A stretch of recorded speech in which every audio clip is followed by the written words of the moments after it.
Eggoz, one of the most popular egg manufacturers, those who supply eggs across India, have run into hot waters after a YouTube independent channel did some tests accusing them of having some chemicals that could be a cancer-causing agent. In fact, Eggoz has responded. News9 has also reached out to the company. We're going to present to you their clarification as well, and all the buzz around this, whether eggs could be linked to cancer. I'm going to also take you through a little more tonight on COVID vaccines. Just amid a time when there are claims that COVID vaccines has led to several premature deaths. These are the claims and allegations, of course, not been proven. Here is another report that's come forward that raises concern. And also on our top story on Day Tonight, we will take you through our top story on Zubeen, the Zubeen Garg case. It seems like 4 people have been charge-sheeted for his murder. And as always, I take you through the headlines first before I get to the top stories. All right, let's start with our top headlines. The centre approves 11,718 crores for census 2027. First ever digital census to be conducted in 2 phases, process to begin in 2026.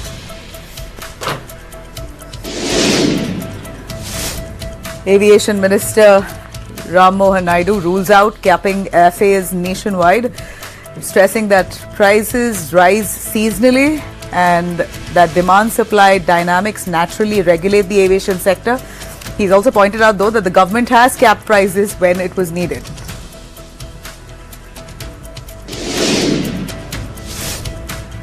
Odisha's Congress leader Mohammad Mokim's letter to Sonia Gandhi flags leadership crisis within the Congress, calls age a factor for Mallikarjun Kharge, saying that the Congress needs a young blood. It needs a young person to be heading and anchoring the party. BJP pounces on this, framing it as an open infighting within the Congress party. Kharge hatao, Priyanka lao. That's what they say.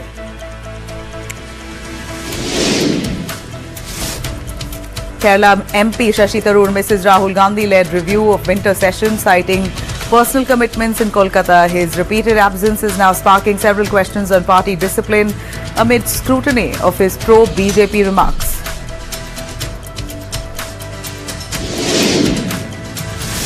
Kerala court sentences all 6 convicts to 20 years of jail, along with fine in the 2017 Kerala actress sexual assault case. The court has also ordered convicts to pay a sum as compensation to the survivor as well.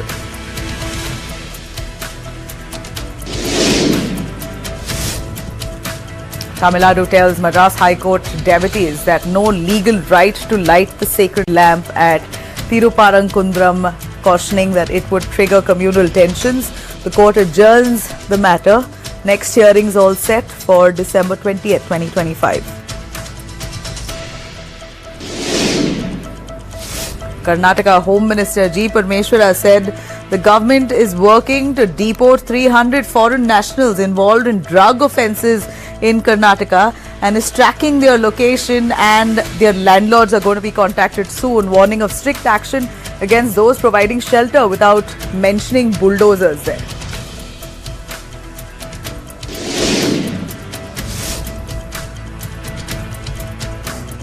Right here, you superstar Rajinikanth celebrating his 75th birthday amid fanfare and all the grand ceremonies. Prime Minister Narendra Modi extending greetings, praises his extensive and impactful career in Indian cinema.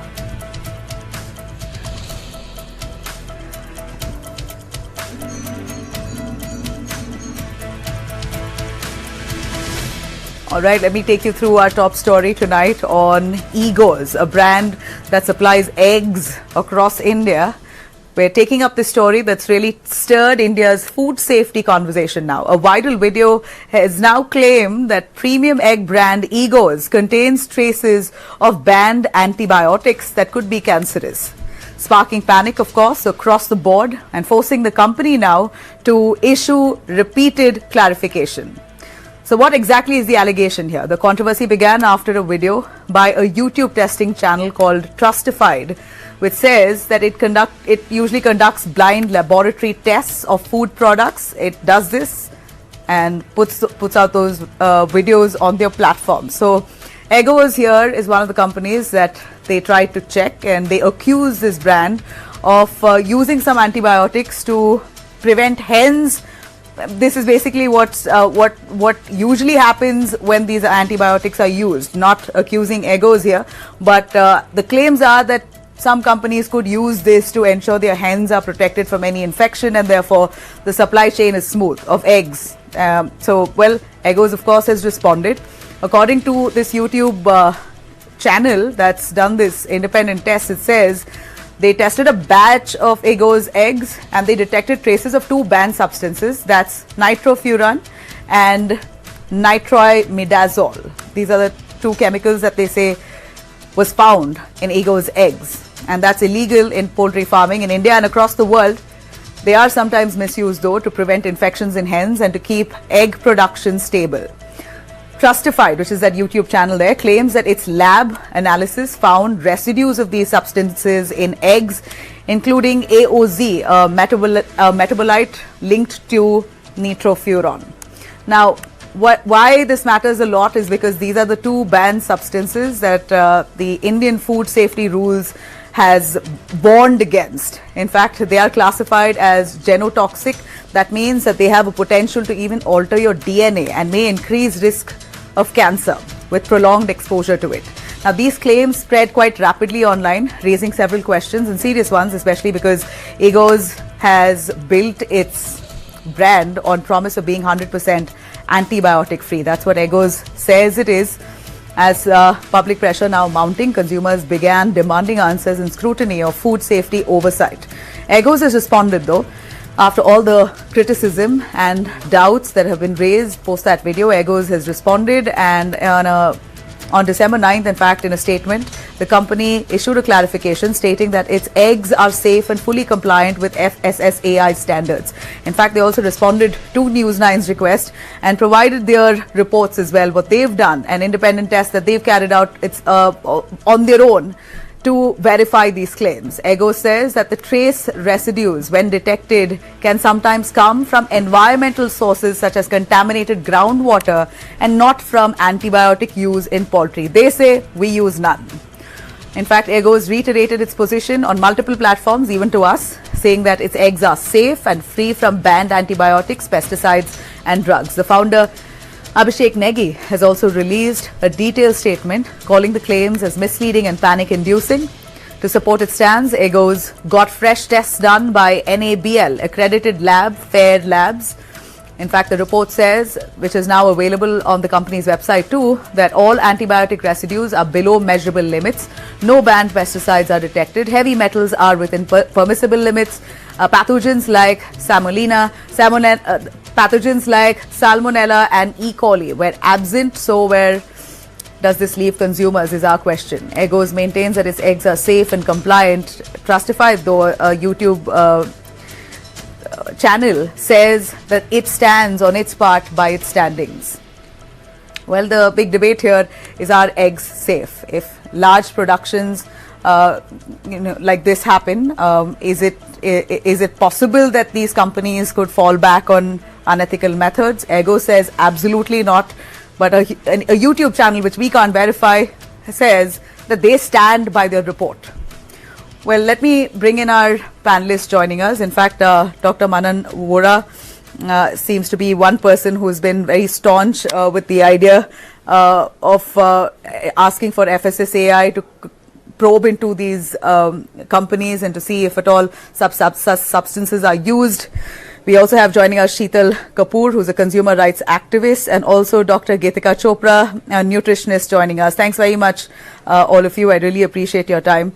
Let me start with Dr. Manan, who's spoken up and raised questions as to why FSSAI has been lax in carrying out their own tests for the safety of Indian citizens. When independent YouTube channels can do it, why not the FSSAI doing it for the benefit of Indians, for India?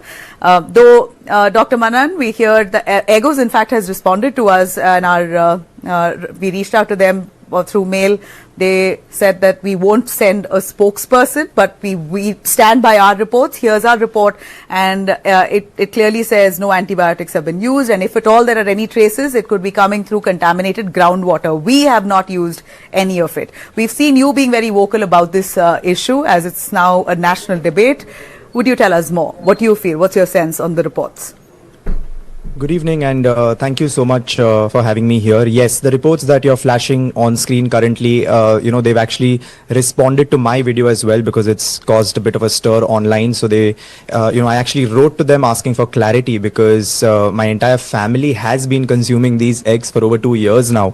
I have a 16-month-old baby who's been consuming these eggs. My wife throughout her pregnancy was consuming these eggs. My pet dog even consumes these eggs. So it was a bit personal, for me, and I reached out to them. And they did get back with the same reports that you've just flashed on screen. Now, what I need to emphasize on is that the focus right now needs to be on the panic and fear that is being created amongst the masses. While this is going to turn into a brand giving their own, statements, and FSSAI probably coming out at some point and giving a statement as well, throughout this period, the public is completely confused. The public doesn't know what they should do, whether they should have eggs anymore at all, whether they should trust this particular brand at all, should they trust the next brand. And that is where I feel there is a lack of transparency and a lack of communication that I feel FSSAI can work on and actually be a little bit more vocal from their end as well and clarify this issue. Today I just put out a candid video saying that the brand did reach out to me and share these reports, and now I don't know what to do, because the video I saw a couple of days ago says that nitrofuran's AOZ metabolite was 0.7 mcg per kg was seen in the same brand. The brand comes back and says that we've tested various samples. Here are the reports. They've shown me the reports. Everything is below limit of quantification, which says that it's all normal. Everything is great. And the next question that came in my mind is, okay, am I at peace with this? What would I do next? So the next question that came in my mind is, I have no option but to test it myself. So the question there arises is it my duty to test this myself and give this response, or should FSSAI be stepping in at this point?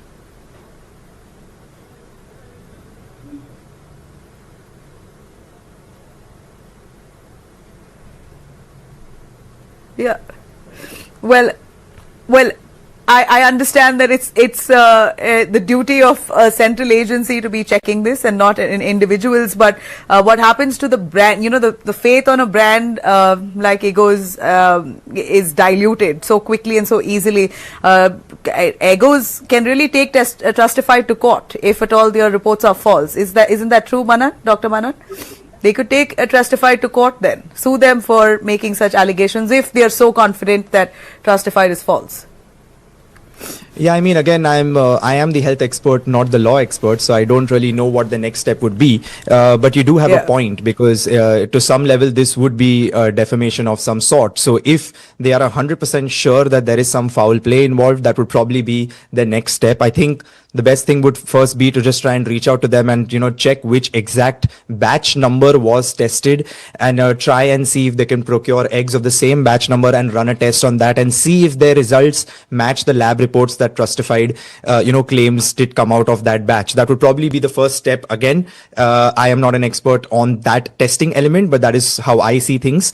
But you do have a point. They could obviously... Let me then bring in Sheetal Kapoor, who's a consumer rights activist. Sheetal Kapoor could give us a little more on consumer policy and what rights do citizens have. First of all, I'm going to stress, and I'm going to stress through our episode here today, and I apologize to our panelists. I'm running a severe cold, far away from everyone else, so bear with me and my voice. But to look at consumer rights and citizens' rights, looking at Eggoz's brand, Dr. Manan said that his family consumes it. I do. So, which is why it was alarming enough for me, and I'm not sure whether or not to order Eggoz or any other brand. I'm not saying Eggoz only. We're looking at mass production and adulteration being the highlight here. And it's happened before. We're not saying Eggoz has done it, but this is certainly alarming and unsettling. We see other foods like paneer being adulterated, ghee being adulterated, and whatnot. Just to ensure smooth supply chain on a large scale, there are some mischievous practices that companies do indulge in.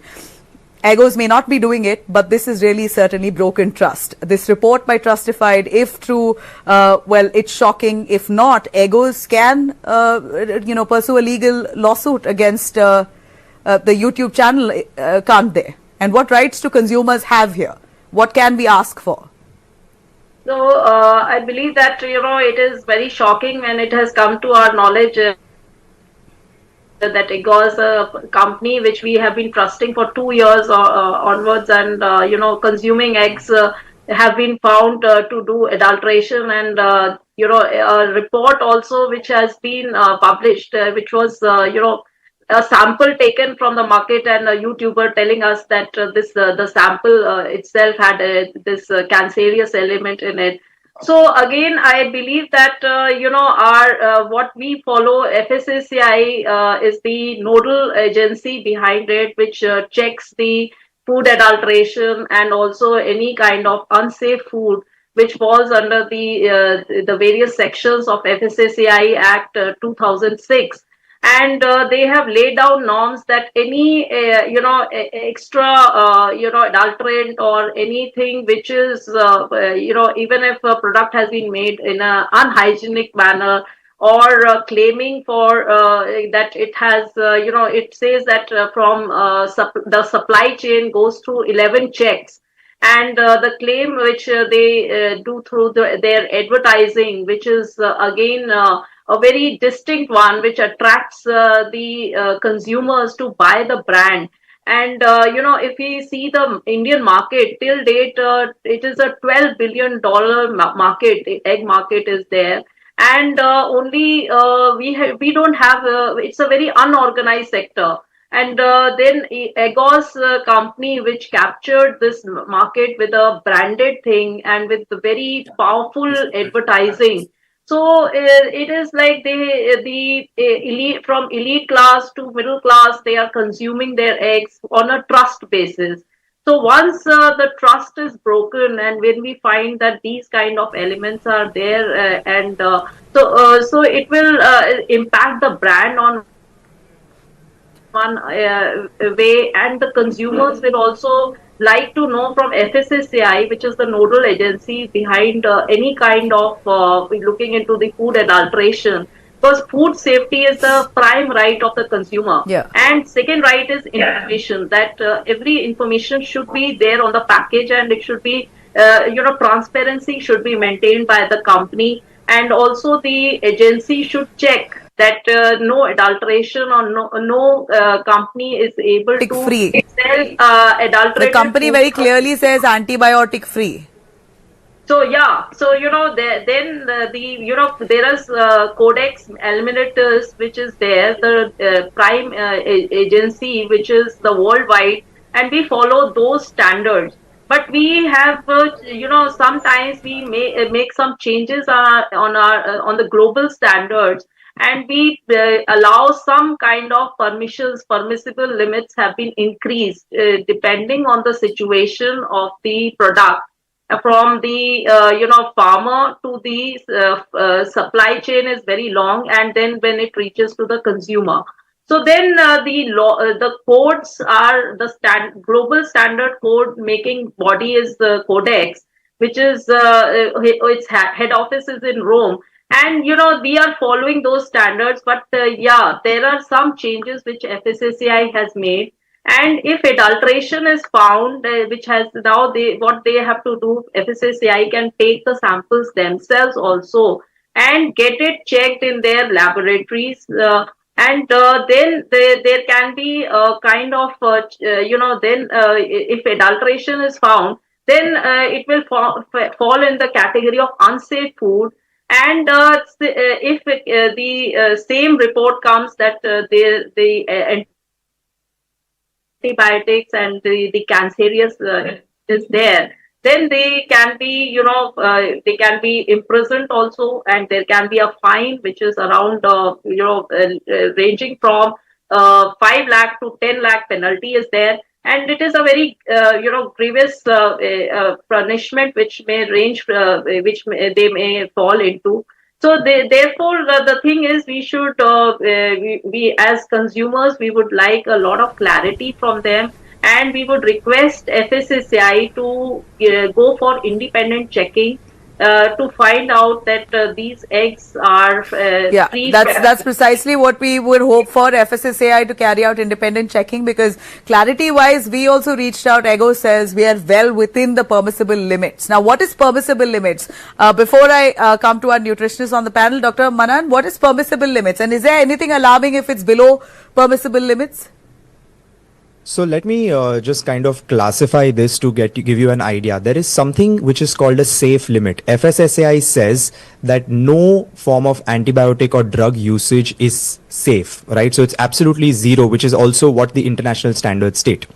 The difference lies in what FSSAI has created as a number that can be calculated in a test for the trace and environmental contamination that is possible.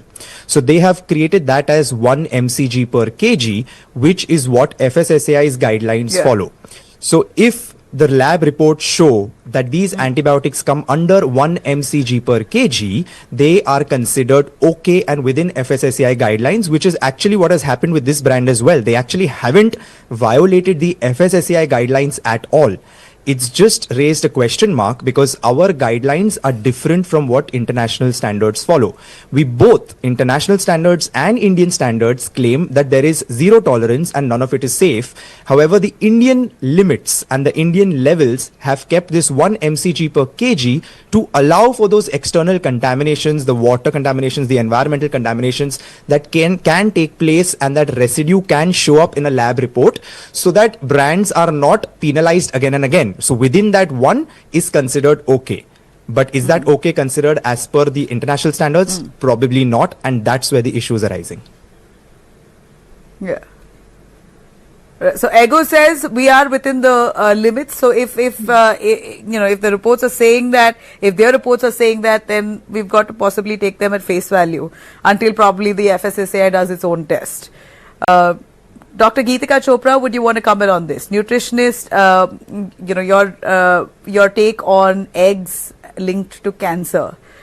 Eggs are known to be the most healthy food, and something that basically protein actually fights cancer. In a way, it's a part of nutrition that cannot be avoided. It's mandatory for your body repair, building, all of it. So eggs linked to cancer is scary as it is. Why don't you tell us the benefits of eggs and the perils of antibiotics? Okay. I'm really happy your news channel has picked up this topic, because today when I was in the clinic, I got so many queries that, ma'am, if we are not eating eggs, what will we take in protein? So because people have this thing that only eggs and non-veg has more of protein, right? So I think it's really nice that this topic has been raised up, and definitely if Eggoz has the tests are showing that it can cause cancer. So definitely, I think we should be working on this. And as far as the protein sources are concerned, I think people can omit for other vegetarian sources as well. Maybe they can have moong chila with tofu bhurji, or moong dal chila with paneer bhurji, or they can have millets with the chickpeas, or they can have millets with rajmas, or you can have nice hummus with maybe grilled paneer or grilled chicken. So I will suggest people that instead of just going for eggs, we can go for these other vegetarian options for now, to we can at least release the stress from this part. You said grilled chicken. Chicken is also a product of egg. Yeah. So instead, then we'll have to go for chickpeas and lobias and rajmas. Then we'll have to go for all these things. Okay. But I'm not prepared to give up on eggs yet. I'm certainly not prepared to give up on eggs yet. It's my favorite meal. Any kind, any form, eggs are a total winner, and it goes into every dish, right? And it's so easy, and you feed kids. So in fact, vegetarians, ma'am, I'm sure you know, vegetarians propagate eggs. They're saying that we are vegetarian, but we eat egg. So even vegetarians adopt egg very staunchly for the only reason because it's great nutrition. So Dr. Manan, why don't you give us a little more on the benefits of egg? I don't want to put people off eggs yet, right? This certainly could be a one-off case, but we have great. What about home farming? I don't know how that works, but where do you even access pure, clean eggs. And let's admit that it's not just a egg problem. Anything that you buy in mass production, anything that's sold in mass production has certain amount of chemicals, maybe through groundwater or whether companies indulge in such illegal practices. We're probably consuming toxins through many different ways. We hear there's high levels of uranium in Delhi water. What can you do about that now? In Delhi, in Bihar. So we're really attacked from all ends. But still, to restore faith on eggs, we'd hear from you. Yeah, you keep bringing up different sorts of alternatives that we need to, work hard for and try to find. But there is a process that does exist in the first place. There is a regulatory body that does exist in the first place. So I am extremely pro eggs. I had 8 eggs today and I'm not going to stop having 8 eggs tomorrow.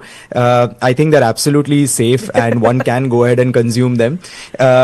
You would have to have an unbelievable amount of eggs to get the mcg per kg value to a point where it is potentially genotoxic and proven on rats, not on humans. So we are looking at like hundreds and thousands of eggs chronically taken over time. However, this doesn't make it okay. Don't get me wrong. We're still dealing with an issue over here if banned substances have been found. We're still dealing with an issue over here if independent bodies need to test this and not the actual regulatory body. So I would not like to look for alternatives. I would not like to, worry about, locally farmed eggs because I would like to get those tested as well then. So there is no limit to that. There exists brands, they follow protocols, they follow testing. There exists a regulatory body whose job is to test them and give the consumer the correct information. And we should stick to that process rather than all look for alternatives. When you said the word genotoxin, that's precisely what's used multiple times in the report as well. What does it really mean? So it means that these banned substances, the residuals of these banned substances do have the ability to alter your DNA and take them from what the molecule is to a mutated version that can be potentially cancer causing, right? So we're all looking at potentially in all these statements. However, none of this, makes it okay. It's still an issue that needs to be, identified. I'm glad that this has happened because now we're all talking about it. But that doesn't make eggs harmful. That doesn't mean having eggs causes cancer. Please continue eating your eggs.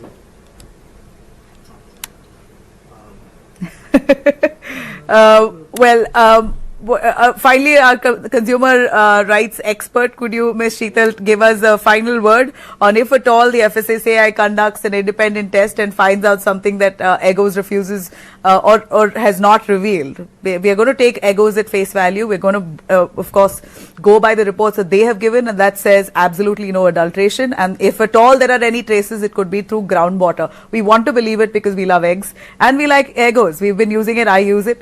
So if at all it turns out that they have, hidden some facts, what rights do consumers have? Your final word. So as a consumer, we have also a right under the FSSAI that we can also get our, products checked. So it is like we can go and get our, the egg which we are from Eggoz checked from an independent laboratory. In Delhi, it is at in North Campus, so where the food items can be checked for adulteration. And you can, if it is found that the food is adulterated and has this, in this case, the antibiotic which has been found. If Eggoz has this, if you can have these eggs right now, so you can just go and get it checked, and it's only 1,000 rupees you have to pay. And the report, from that report, you can clarify, and if it has been found that the adulteration is there, then, you are also compensated, and you can, the FSSAI, as I mentioned earlier also, they have food safety officers, which we can, as consumers, contact them. And it is the duty of FSSAI also to clarify amongst the consumers, because it is a lot of trust issue which is involved. And we are consuming, as Dr. Vora also mentioned about consuming 8 eggs a day. My son also, he is very fond of eggs, and he consumes 4 eggs per day. So, we as consumers are, on trust basis, we are using this brand. And the brand, it needs to be clarified that the kind of product which we are consuming is safe for consumption. The information needs to be shared with us, because once a consumer has moved from an unorganized sector, because we are now having less choices in the egg market, and either you buy from the unorganized sector, or you buy a branded one. Within the branded also, if these kind of adulteration, these kind of things which we don't expect are coming, so then it is a break of trust from the company. And we are looking forward that our nodal agency, that is FSSAI, takes action, which is very much pertinent at this moment, and immediate action should be taken by them to clarify and give us some kind of information about the usage of Eggoz brand. Yeah. All right. Thank you very much. I really appreciate Ms. Sheetal for joining us with that. Dr. Manan Vora, who came in on this on last minute request, and Sheetal Kapoor and Dr. Geetika Chopra for joining us with those facts. Thanks very much. We're slipping into a short break. We'll be right back. On the other side, I'm going to take you through on COVID-19 vaccines that's now being debated with a new report on some ill effects of it. Stay with us for a lot more on that.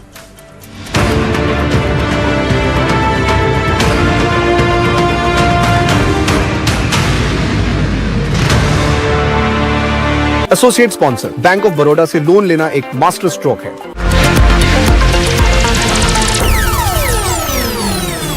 यार सोच रहा हूँ policy बाजार से term life insurance ले लेता हूँ, ताकि मेरे बाद फैमिली को पैसों की कमी ना। तू भी ले ले यार, अभी तो यंग है यार, बाद में देखते हैं। आजा। पॉलिसी बाजार पर 0 GST के साथ अब 1 करोड़ का टर्म लाइफ इंश्योरेंस सिर्फ 400 रुपए महीने से शुरू। यही मौका है बिजनेस को बढ़ाने का, पर पैसा। अपनी सुपर पावर यूज करने का टाइम आ गया है। अब टेंशन मत लीजिए, IIFL फाइनेंस से झटपट गोल्ड लोन लीजिए और बिजनेस आगे बढ़ाइए। आपके जैसे सुपर हीरोज ऐसी छोटी मोटी प्रॉब्लम से थोड़ी ना रुकते हैं, इसीलिए लाइफ जब भी आगे बढ़ने का मौका दे तो अपनी सुपर पावर, अपना गोल्ड यूज करिए और IIFL फाइनेंस से गोल्ड लोन लीजिए। IIFL फाइनेंस करता है सीधी बात। ये बेस्ट है सर। हमेशा वाला क्यों नहीं? मिश्रा जी, आपके लिए फूलों की बरसात, बिरला ओपस एश्योरेंस देने के लिए। मतलब प्रोडक्ट वारंटी ये एक्स्ट्रा है। 1 साल में पेंट को कुछ भी हुआ तो पेंटिंग वापस करके देंगे। वापस करके देंगे? वो भी फ्री। पेंटिंग में पहली बार बिरला ओपस एश्योरेंस। रजिस्टर करो birlaopus.com पर।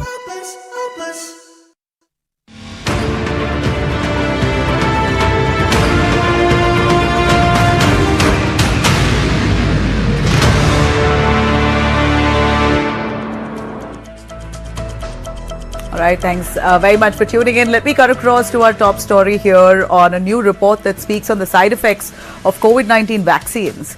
The debate around COVID vaccines refusing to die, even years after the pandemic, claims keep resurfacing that COVID vaccines may have caused premature deaths, heart attacks, or long-term damage. Now, these have long stood as only allegations. Social media is full of it, all the fear. Families are anxious, but the questions are back and often comes back with one survey or the other. And now a fresh report from Stanford Medicine has entered this conversation. So let's slow this down and understand what this study actually says without panic. Stanford researchers looked at a rare side effect seen after mRNA COVID vaccines, that is myocarditis, an inflammation of the heart muscle. First, the most important fact, these vaccines have been given billions of times worldwide, and all of us have survived. Stanford scientists say that they remain overwhelmingly safe and played a key role in saving lives during the pandemic. But like every medicine, side effects do happen, and in rare cases, especially among younger males, myocarditis was reported after vaccination. What this new Stanford study does is not sound an alarm, but explains why this happens in a small number of people. Researchers have identified a biological mechanism that may trigger inflammation in certain immune systems. And importantly, they say this understanding could help reduce the risk even further in future vaccines. Stanford's cardiovascular experts, including Dr. Joseph Wu, stress very clearly that the benefits of COVID vaccine still far outweigh the risks. The risk of heart complications from COVID infection itself is significantly higher than from the vaccine. So, how should the public really read this study? Not as proof of danger here, but as science doing its job, trying to find out what could be the adverse effects. And it seems like this is one area that has shown concern, but largely the benefits outweigh the side effects. Well, this has happened in rare instances, in rare cases, but it has been observed. It does make the vaccine safe, but one can't not want to know what this study also says at the same time. We're looking at a side effect which has happened in some cases too. So let me bring in our panelists on board to give us a little more. We have Dr. Ashit Sridhar, who's a lead interventional cardiologist, Mangala Heart Hospital. We also have Dr. Samya Nagarajan, allergist and immunologist. Thanks very much, both of you. Dr. Ashit Sridhar, would you want to give us more on myocarditis? What does it really mean? The swelling of the heart muscle. Could that be, a layperson could ask a simple question, is that why so many young people have died post the COVID-19 vaccine? Sudden heart attacks among young people have risen. Good evening. Thanks for having me here. Basically, what is myocarditis? Myocarditis is an inflammation of the heart's muscle. The heart muscle contains an inner layer of endothelium which becomes inflamed, and the heart kind of dilates, and its ability to pump will be reduced. This is what is called myocarditis, and it's completely different from heart attack. It has nothing to do with the heart attack. Heart attack is basically a condition where the heart's blood circulation is blocked, which will lead to myocardial necrosis or damage to the muscle. Here also in the myocarditis there is a damage to the muscle, but here the damage to the muscle is secondary to the inflammation of the heart's muscle, which can lead to heart failure. Now, myocarditis more often than not are very mild in nature, where there is generally inflammation of heart, which can only be detected with the blood tests, which is called a troponin, which has been described in the paper which you are talking about, which you usually do it. And along with that, if the patient's vitals, hemodynamic stability is maintained, it's just a mild myocarditis which should settle in time. But however, very rarely the myocarditis can cause significant impact where the heart's pumping function might have reduced significantly, and it can lead to heart failure. And myocarditis can be due to varied reasons. A simple viral infection can lead to myocarditis.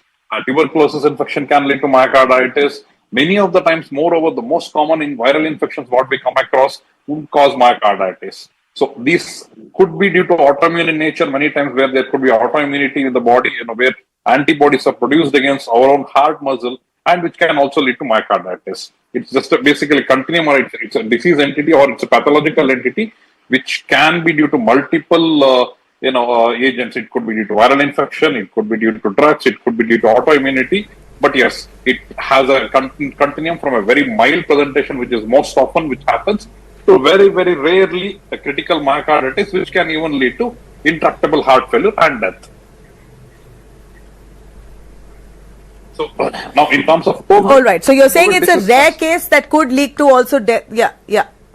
Yes. So in fact, as simple as an infection like a COVID or any other influenza, or even a dengue for that matter, all these things can lead to myocarditis. The COVID infection per se has a much more higher incidence of myocarditis, let's say at least 10 times more myocarditis than a vaccine-induced myocarditis. So most of the times it can be mild, but however, rare cases where, especially in young male or young patients who are less than 30-year-old, especially males, sometimes these myocarditis can be catastrophic. That can lead to intractable heart failures, and if not treated promptly, it can lead to death also. Right. All right. Let's bring in also Dr. Samya Nagarajan. Dr. Samya, of course, this raises a lot of questions on the risks of vaccination. Would you want to tell us a little more on inflammation around the heart muscle? How does that happen? Apart from, vaccine aside, what is myocarditis? How does one get it without the vaccine? Is it a common occurrence? So, good evening. Thanks for having me here. So, as my colleague Dr. Ashish was highlighting, myocarditis is mainly the inflammation of the cardiac muscles, correct? So, The heart is generally has a rich blood supply and is very sensitive for inflammation. So, and that is why an over-enthusiastic immune response does occur in a small number of people. And the heart is a little more prone for inflammation.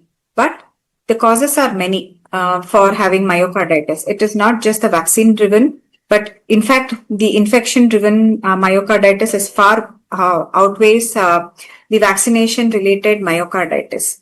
In this study, what you were highlighting, it has been shown that a small number of people, mostly young men, can develop this temporary inflammation of the heart, but it also highlights why it happens after vaccination. To simply put it, I think mRNA vaccines basically teach our immune system to make a harmless piece of a virus so that the immune system can learn to fight against it. In that effort, it reaches out two signals, which is a normal part of the strong, effective immune response. But in a small number of people, this alarm is a little bit too loud. Say for most of the people, if the volume is around 5, a tiny group like the young men under 30, the immune system response could be in the tune of 10. So if the signals are too strong, they can irritate the cardiac cells, causing temporary inflammation, which manifests as myocarditis. And it is not because the vaccine targets the heart or is the heart making viral proteins. It is simply an over-enthusiastic immune response. So all in all, I think myocarditis is very rare, usually mild and completely reversible. Having said that, I think vaccine benefits far outweigh the possible theoretical risk, and we shouldn't be very concerned about the possibility of not vaccinating, because definitely even with COVID vaccine or any other viral infections, the myocarditis can happen, which is far commoner than associated with vaccine. Yeah.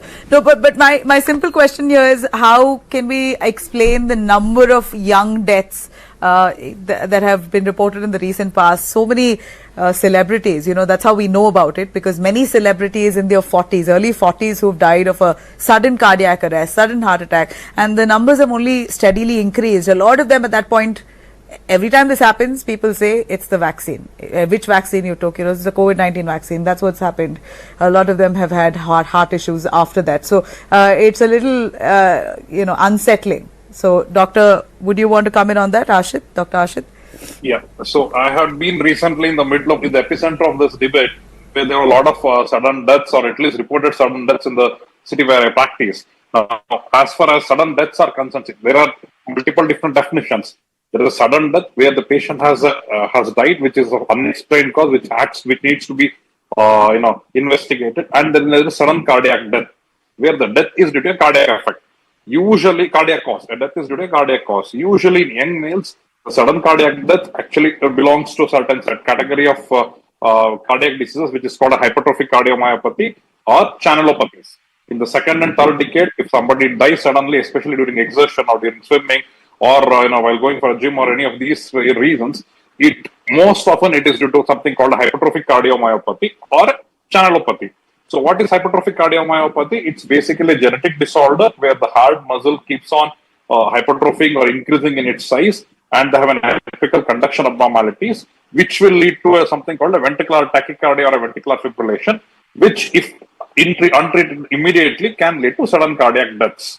After 30-40 years, another common reason for sudden cardiac deaths are heart attacks. So heart attack and sudden cardiac death, they are entirely completely different. And heart attack is also a very significant or a major contributor of sudden cardiac death after 30 or 40 years. So somebody who is in their prime 20s and 30s having a sudden cardiac death is not always due to heart attack. It could be due to different reasons. And none of it would be due to myocarditis. Why? Because myocarditis, having a sudden cardiac death where the person is completely asymptomatic and completely leading a normal life, is very unlikely.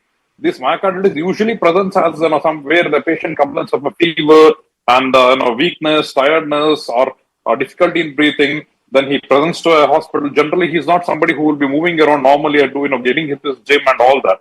So the myocarditis was very unusual to cause sudden cardiac deaths. The most common reason for sudden cardiac deaths in 20, 30, and 40 is still being hypertrophic cardiomyopathy, then channelopathies where there are genetic mutations in the electrical conduction of the heart muscles, which can lead to ventricular tachycardia and fibrillation, which can ultimately cause sudden cardiac deaths. After that, it comes heart attack. Heart attack being the most common sudden cardiac death reason in 40s, 50s, and 60s. Myocarditis doesn't really fall into this category. At least it's not one of the most common reasons for sudden cardiac deaths. And more often than not, patients with myocarditis usually are symptomatic. They would have access to healthcare for one reason or the other reason, or at least there will be people around them will know that they are underlying heart and condition. It's usually, yeah. So Usually then are they would you have saying present that heart if you've condition. had underlying heart conditions, if you've had underlying heart conditions, then mRNA vaccines could have triggered it? Could you say that? Very, very unlikely. No, they're very unlikely because you can have an underlying heart condition and you don't have to have a myocarditis. Myocarditis is not the reason for the death. The myocarditis is one of the pathology which can ultimately lead to death. They are completely different things. So patient can have an underlying heart condition which can be undetected, and then they can have sudden cardiac deaths because of the underlying condition. And it need not be, it doesn't have to do anything with myocarditis or a vaccine or an infection. So here what happens is when you have an infection of the heart, that is called, it will lead to inflammation and it usually manifests as myocarditis. It's more often than not a viral infection. We do see a lot of viral infections causing myocarditis. Rarely, yes, when you give a vaccine, the vaccine can induce some amount of inflammation. And the paper in question, what we are discussing, I think the idea of the paper or the idea of the investigator was to see how to mitigate the effect of the inflammation. So what they actually have looked into is, I think, something called a genistein protein, which is basically an anti-inflammatory, which is more common in females and in the estrogen, high-level individuals, which can act as an anti-inflammatory and it can reduce the immunity. That is the idea. To that end, whenever the patient is having a lot of viral infections, especially even in COVID, I think a lot of patients were given steroids. Why were they given steroids? It is just to prevent inflammation, not just for the heart, for all the endothelial layers in the body. Many of the times, these infections per se can cause myocarditis. They can cause blood clots due to inflammation of the endothelium and the blood vessels, which will invariably lead to complications. So for the mitigation of it or the prevention of it, already there is an existing anti-inflammatory option where the patient has been given steroids. In such in the similar lines, this particular paper which in question, they are evaluating an anti-inflammatory effect of genistein in modulating the immune response in patients with mRNA vaccine. All right.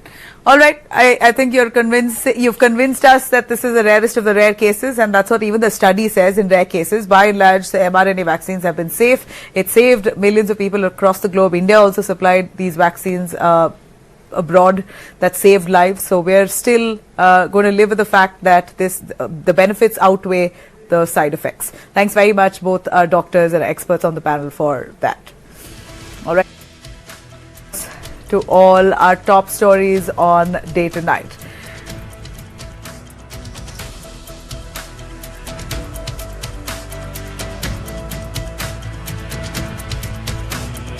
Let's start with our top story on Zubeen Garg.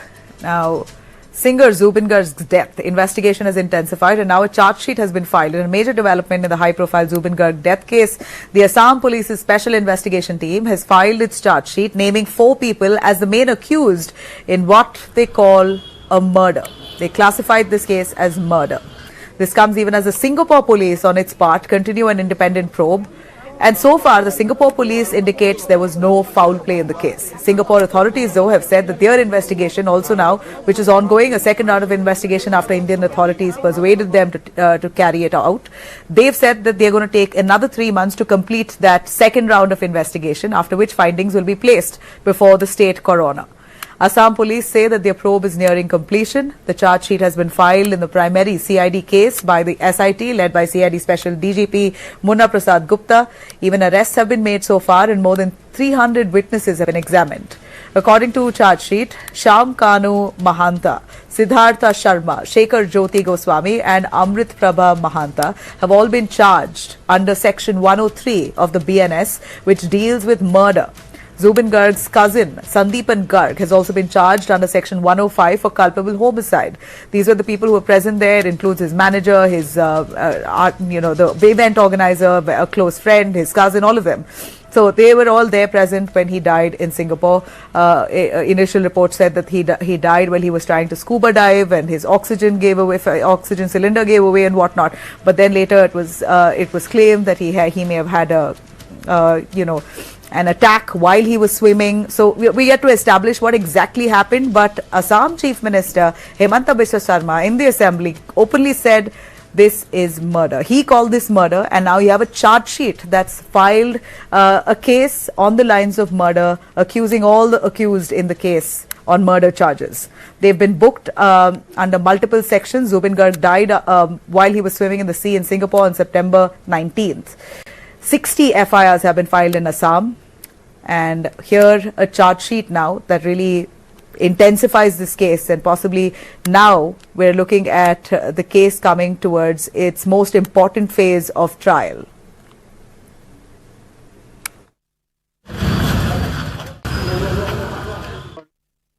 Against Siddharth Sharma, Shyamkanu Mohanto, Shekhar Jyoti Goswami and Amrit Prabha Mohanto.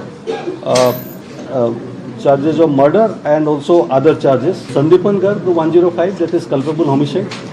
And Nandeshwar Bora and Paresh Boisho have been charged for criminal conspiracy and criminal breach of trust for various financial irregularities. Cut across to the Goa nightclub fire case. The Luthra brothers are still in Phuket. They're detained by the Thai police there. The Goa nightclub fire investigation has revealed damning details about how the Luthra brothers fled India within hours of the tragedy that killed 25 people and later even attempted to deflect the blame on someone else. Saurabh and Gaurav Luthra, owners of the Birch by Romeo Lane nightclub, were attending a wedding, we believe, in Delhi when they were informed about the fire. Investigators say that they immediately made a getaway plan. Court documents show that they booked their tickets that night itself when they were informed to Phuket, where at around 1:17 a.m.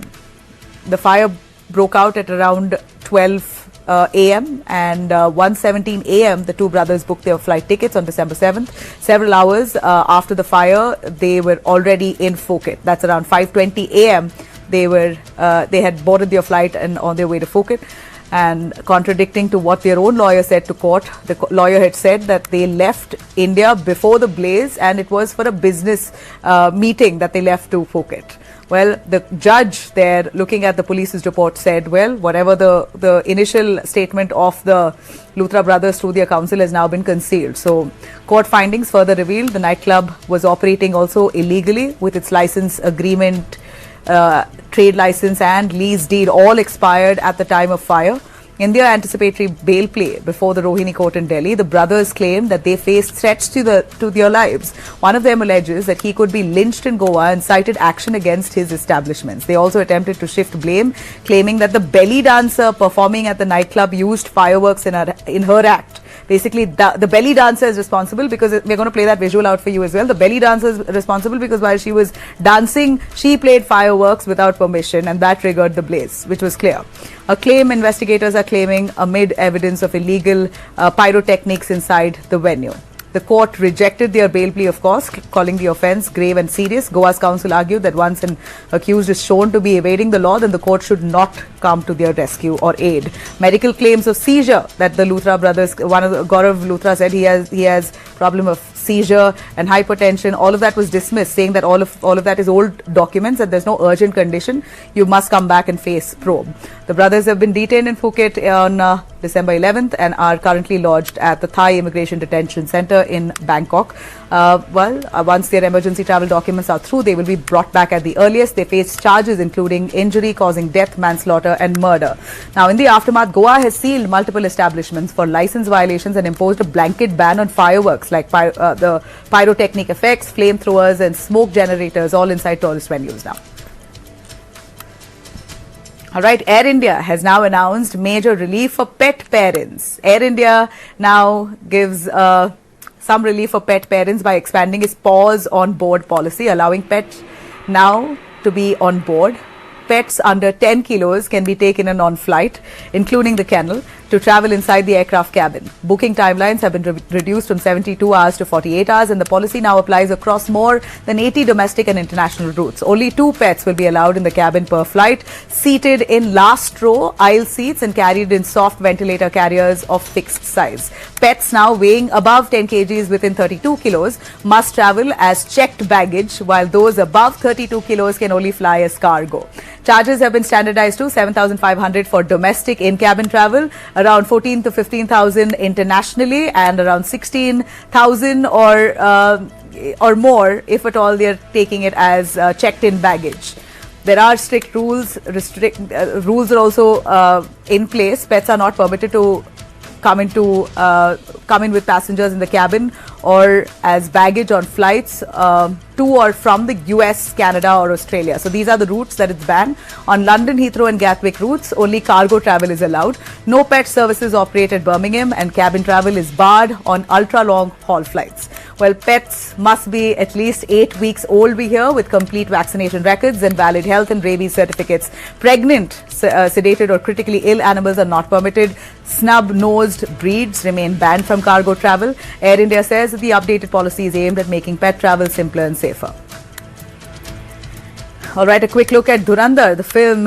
Ranveer Singh is riding a massive career high, and Dhurandhar is powering that surge. Directed by Aditya Dhar, the spy thriller has stormed the Indian box office, pulling in packed theatres. Well, but Dhurandhar has already crossed the 200 mark in India, holding firm even on weekdays. Audiences have responded to it with all the gritty action and storytelling. They've enjoyed it. But here's the catch. Overseas collections, it seems like, has taken a roadblock, as Dhurandhar has been banned across 6 Gulf countries. Bahrain, Kuwait, Oman, Qatar, Saudi Arabia and the UAE have banned the film. Reports say certification was denied for the film over concerns about the film's perceived anti-Pakistan narrative and sensitive geopolitical themes. Sources say the makers made repeated attempts to secure clearance, aware that the Gulf is one of India's biggest one of Bollywood's biggest overseas markets, but approvals never came. Similar bans on or edits have also come earlier for films like Fighter, Article 370, Tiger 3, The Kashmir Files and The Diplomat. Despite the setback, momentum remains though. A buzz around OTT release is also building on Dhurandhar. They've already fetched around 130 crores on digital rights. The blockbuster, well, it continues in India, but seems like some hurdles overseas. All right, a quick look at Lionel Messi, who is all set to come to India. Kolkata is gearing up for this historic moment. Excitement is only the highest in Lake Town, where the Sri Bhumi Sporting Club has installed a 70-foot iron statue of Messi lifting the World Cup, claimed to be the largest Messi statue in the world.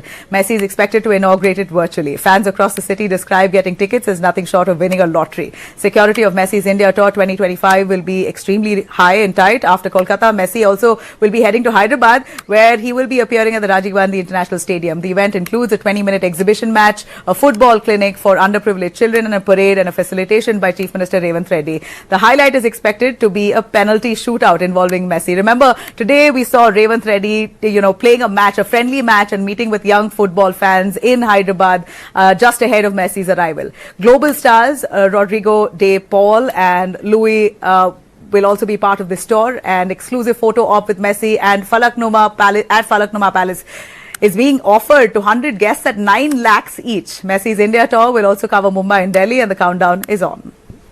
Thanks very much for tuning in. That's all I have for tonight.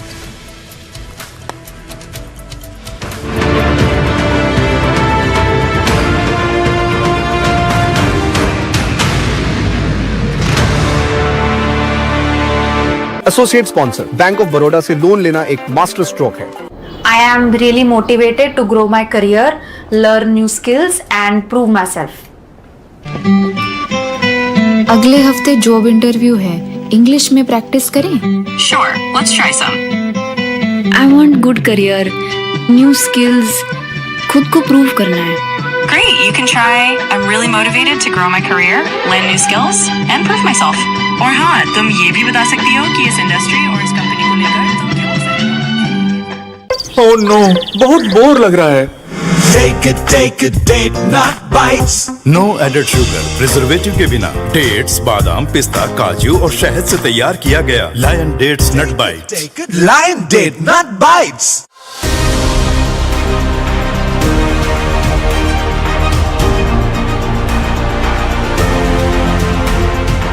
our very first Business and Economy Literature Fest 2025 on the 20th and 21st of December at Taj Talkutir, Kolkata. Presented by EIILM Kolkata. Associate sponsor Bama Lorry, Mukhorochuk, Alliance Broadband and Priyagopal Bishoi.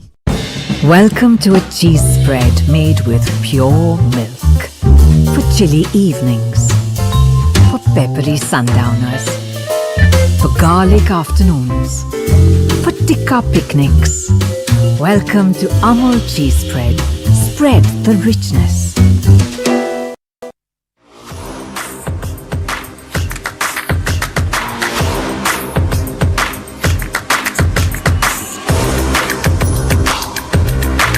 This is India's #1 news network, and you're watching News9, English news as it should be. A very good evening, viewers. Thank you for tuning into News9. I'm Deepak Suresh Kumar. Lots of breaking news updates, but first a quick check on the headlines. DGCA panel grills Indigo CEO and COO over major flight disruptions, probing causes in hours-long sessions.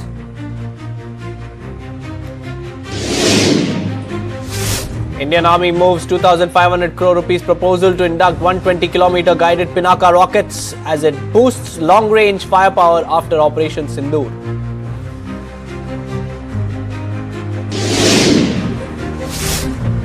Amit Shah unveils statue of Veer Savarkar in Andaman and Nicobar Islands with RSS Chief Mohan Bhagwat. Shah says Veer Savarkar ji's life inspires immense love for the motherland.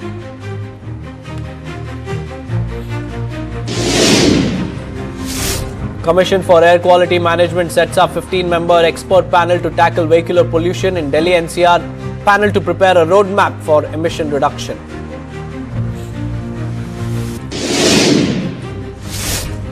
IMF eases Pakistan risk concerns as India tensions drop, but imposes 11 new loan conditions due by end of December. Seeks 5-year tax reform roadmap. Kolkata buzzes with excitement to welcome football legend Lionel Messi tomorrow for his GOAT India Tour 2025, thousands counting down.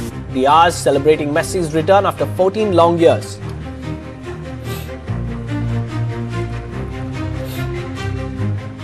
First up, viewers, we have some big breaking news coming in. A DGCA high-level panel has questioned Indigo's top leadership over the massive flight disruptions that caused nationwide chaos, and the committee held a 5-hour meeting with Indigo CEO Peter Elbers, followed by 7-hour grilling of COO Isidre Porcures. Both executives were asked to explain how operations collapsed on such a large scale and why contingency plans failed and were never put in place. The DGCA is also expected to submit its findings very soon, with more accountability measures likely. This is the DGCA panel grilling not just the CEO but also COO on the nationwide operational meltdown of the airline. And now, during the questioning, both executives were asked to explain how operations collapsed on such a large scale, affecting thousands and thousands of passengers across the country, and also why their contingency plans didn't see the light of the day. In fact, Sabyasachi, my colleague, is joining me on the phone line. Sabyasachi, the DGCA is expected to submit its findings very soon, and the focus will be on accountability measures. Tell us more about what happened behind closed doors. Well, Deepak, see, the DGCA high-level panel, which constitutes of 4 members, now they have to submit the report to the ministry within 15 days. Today also the DGCA had summoned the Indigo officials. Now, what we are learning from the sources is that the panel held a 5-hour meeting with Indigo CEO Peter Elbers, and it also held a 7-hour meeting with the Indigo COO, and both the executives were grilled for the reason behind the large-scale flight disruption. Now, Deepak, see, what is important to understand is that why has the committee been formed by the ministry? Now, the committee had to identify the underlying causes leading to widespread operations disruption. The committee has to assess the adequacy of manpower planning, fluctuating rostering systems. The committee also have to assess implementation and preparedness in context of the new FDTL norms. The committee also have to review the extent of compliance with the revised FDTL norms, and they have to strengthen the accountability and responsibility for planning failures that led to the breakdown of operational stability. Now, from the sources, what we are learning is that the committee also have to focus on issues related to crew and pilot with specific questions that were put across to the Indigo officials, including the CEO and the CEO, is what exactly went wrong regarding the crew and pilot availability, whether there were early indications of shortages that was ignored by Indigo, how Indigo's roster planning and crew management contributed to the cancellations, and what Indigo also have been asked is the plan going forward to stabilize the operations and the hiring plan for additional crew members and pilots to prevent similar disruption in the future. Deepak. That's right. Thank you, Sabyasachi, for joining me with those details. In fact, viewers, after one of the most turbulent weeks in its operational history, Indigo's team has issued a status update saying it is finally turning the corner, because after nearly 10 days of mass disruptions, widespread delays and hundreds of stranded passengers, Indigo has released a fresh status update, an attempt to both reassure the travelers, claiming that its network is stabilizing. And today the airline announced that more than 2,050 flights will operate today, a number broadly aligned with its revised and scaled down winter schedule. Indigo says operations have been stabilized since December 9th. On-time performance has returned to what it calls Indigo standards, and all 138 destinations in its network are now reconnected. But this comes after a week no traveler will forget, because beginning December 3rd, a domino effect of cancellations and crew shortages left airports, especially Delhi and Mumbai, choked with frustrated passengers. Over 160 flights were cancelled in just the early phase of the crisis, and the airline has now acknowledged the severe impact on customers, because in a detailed message today, Indigo said teams are working every moment to make things right while promising expedited funds, compensation disbursals and a transparent customer-focused recovery process. And the airline claims it has begun identifying flights where passengers were severely affected, with compensation estimated to exceed 500 crore rupees, and is expected to roll out starting January. But for now, Indigo insists that it is compliant with all regulations. Schedules have been adjusted across airport partners and cancellations have dropped sharply. Just 4 reported yesterday due to weather. So tonight, after 10 days of widespread operational chaos, the airline says it's back in the air. But the question remains, can India's biggest carrier restore passenger confidence as quickly as it claims to have restored its flight operations? That's the big question. Moving on, IMF said concerns over Pakistan's business and reputational risks have eased as tensions with India declined after peaking in May. But Pakistan must now meet 11 new structural conditions to secure upcoming loan installments, including publishing asset declarations of senior civil servants, rolling out major tax reforms and enabling private sector participation in 2 power companies. 3 of these conditions must be met by the end of this month, and the IMF noted that easing India-Pakistan tensions has reduced fears of a prolonged conflict that could derail Pakistan's fiscal and reform goals. Strong commitment to reforms, it said, remains essential to stabilizing the country's economy. And the review came after the IMF cleared a $1 billion tranche under the $7 billion extended fund facility and allowed Pakistan to draw $200 million under the climate-linked RSF.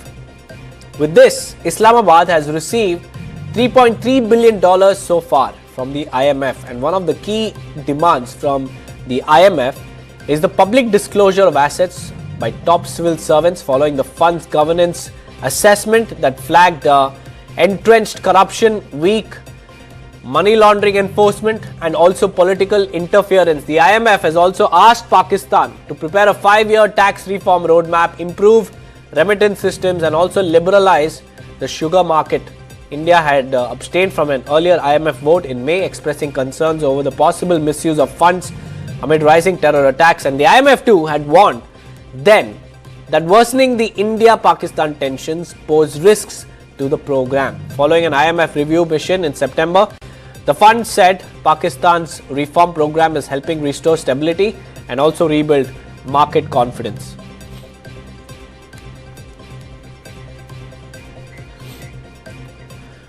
Viewers, in a diplomatic drama in Turkmenistan, Pakistan Prime Minister Shehbaz Sharif found himself kept waiting for over 40 minutes by Russian President Vladimir Putin before gate-crashing a meeting between Putin and Turkish President Erdogan. According to reports, Sharif waited patiently for more than 40 minutes and growing tired, he entered the meeting that was underway between Putin and Erdogan.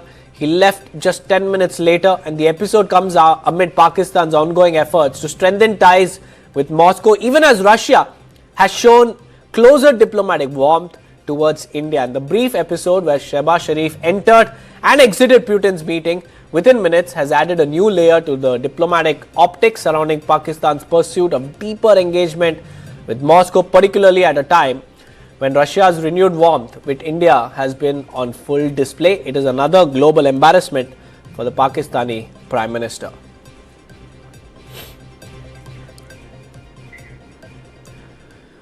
We are shifting our focus. Democrats on the House Oversight Committee have released a fresh batch of images from Jeffrey Epstein's estate, including 3 featuring President Donald Trump. And the committee said it is reviewing over 95,000 photos produced by Epstein's estate. And among the newly released 19 images, Trump appears smiling with women whose faces are redacted, standing beside Epstein and sitting with another woman. It is unclear when or where the photos were taken.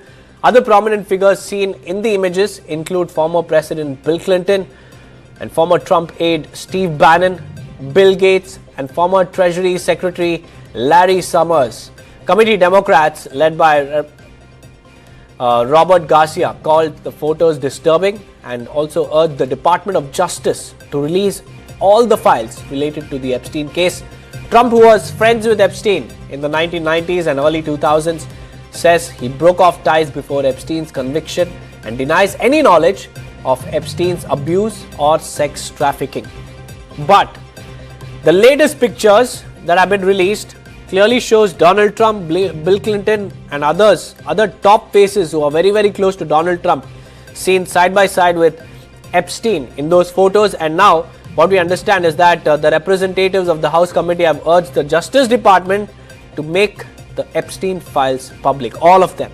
And with that, the trouble continues to mount on US President Donald Trump with his alleged connection with Jeffrey Epstein, because Trump, who was friends with Epstein in the 90s and also early 2000s, says that he broke off ties with Epstein's conviction case coming forward and also denies any knowledge of Epstein's abuse or even sex trafficking. So time and again, Donald Trump has been distancing himself from Epstein, saying that before the controversy came to light and before Epstein was even convicted, Donald Trump cut off ties. But most of it is now being investigated because more and more pictures of Donald Trump with Epstein are continuing to surface with each passing day. And what we need to know here is the fact that the Department of Justice is now under pressure because the committee Democrats led by Robert Garcia have called the photos in which Donald Trump is seen smiling with Jeffrey Epstein disturbing and urged the Department of Justice to release all the files, all images, all connections of Epstein and other top politicians, because Trump appears to be distancing himself time and again. So many suspect that there is more than what meets the eye to the entire case, and Donald Trump has a lot of questions that he needs to answer, especially those concerning his closeness with Epstein. Viewers, the US Southern Command is in turmoil just as Washington ramps up its military presence in Latin America, because Admiral Alvin Halsey, the top US commander for the region, is retiring 2 years early, a move sources say